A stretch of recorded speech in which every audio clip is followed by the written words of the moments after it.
জীব, ঈশ্বর, প্রকৃতি, ক্রিয়াকাল।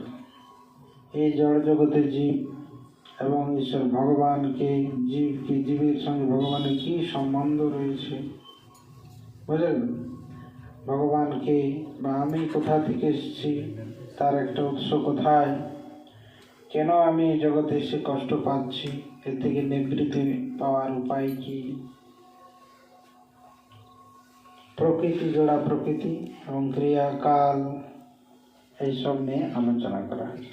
তো এই ভগবত গীতা এই জগতে মনুষ্য সমাজের একটা ম্যানুয়াল গাইড বুক।